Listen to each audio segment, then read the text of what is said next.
Well, hello, friend. I'm glad you could drop by today. You know, it's almost time for dinner, and I was thinking of making enchiladas. You want to make enchiladas with me? Well, come on, let's go. All right, for enchiladas, there's two things that are kind of critical. Enchilada sauce. They come in red and green. I like the green. The red's a little spicier. You can go for a flour, like a larger flour tortilla. There's whole wheat. You could use that. The corn, I don't have any, but the small corn ones would be really good too. These are nice. These are nice classic flour tortilla. I recommend this kind if you want flour tortillas. For our enchiladas tonight, we are going to be using these smaller tortillas. Now these are a blend of corn and wheat, so they're both.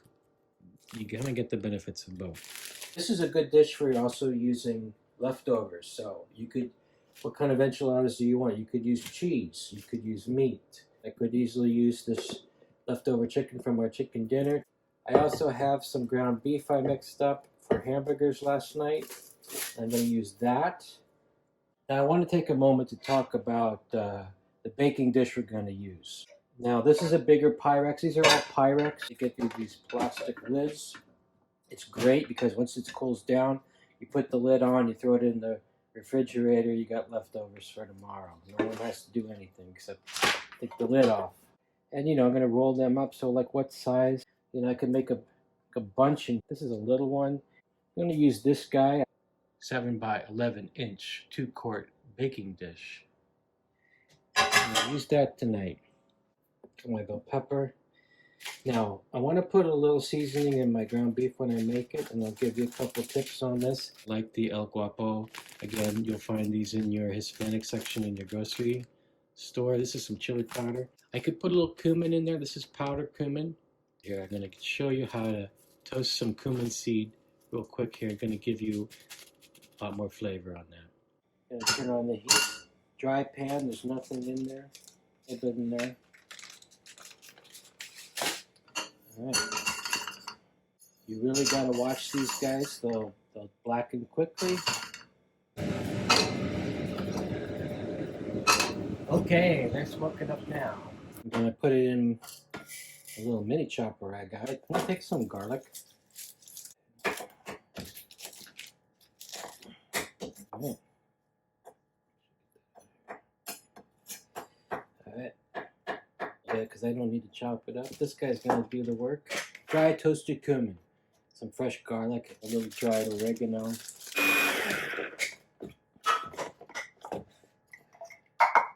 The mixture that I made.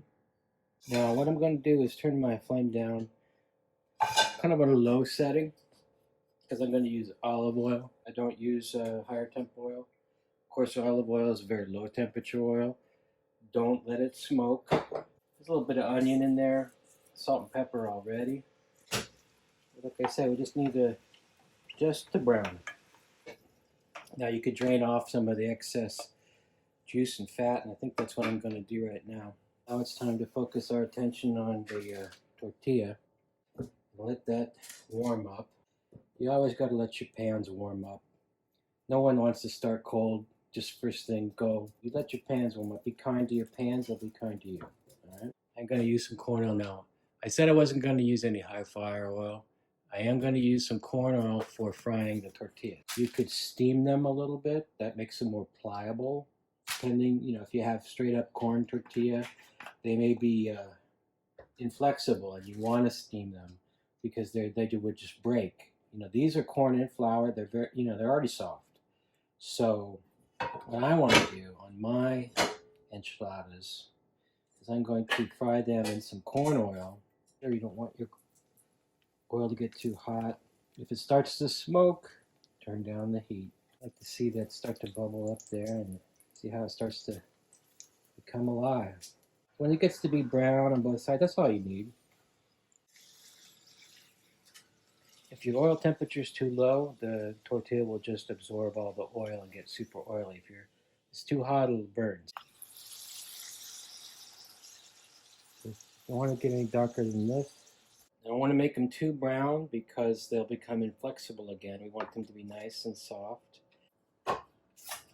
Now I used to sometimes make my own enchilada sauce. That's a lot of work and a lot of time. Of course, it's going to be better if you do it that way. I'm going to take some butter, not that much butter. Once our butter is melted, I'm going to take about that much unbleached white flour. Just a little handful. Put that in there. Water and flour is paste. So why am I doing this? Because it gives it a little body. Once it's looking like a thick paste, I'm going to take my enchilada sauce and pour it in. So we want that to come to a boil because that activates the flour. I'm going to cover this up, set it aside. So I'm going to add my my bell pepper.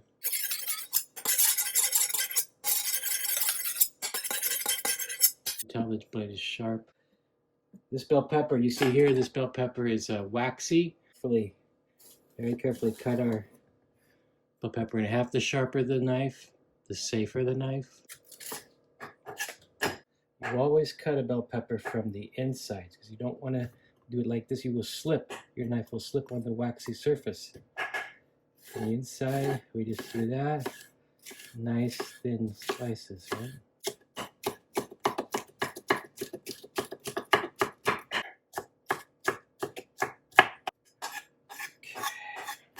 That's a good amount of bell pepper for our enchiladas. We have our tortillas, we got our meat, we got our sauce, cheeses, jack and mozzarella, bell pepper, a little olive oil in the bottom. Why? Because I don't want things to stick. So we got a little tortilla here, a little meat filling here, jack cheese.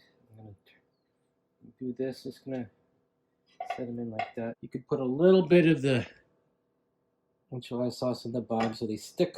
They just stick a little better.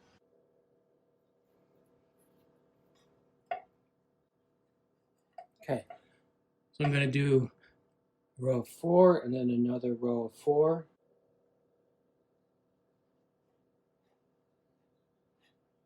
Okay.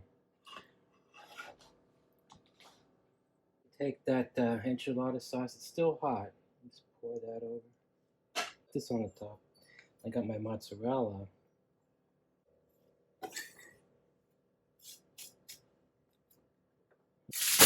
Sometimes you have to use aluminum foil. I'm going to cover this.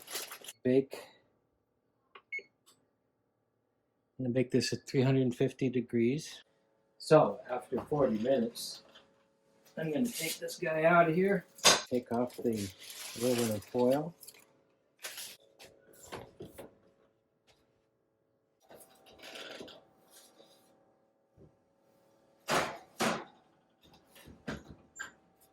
Okay, 20 minutes later.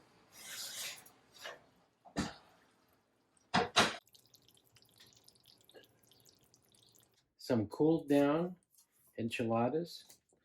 I'm gonna get a couple of these.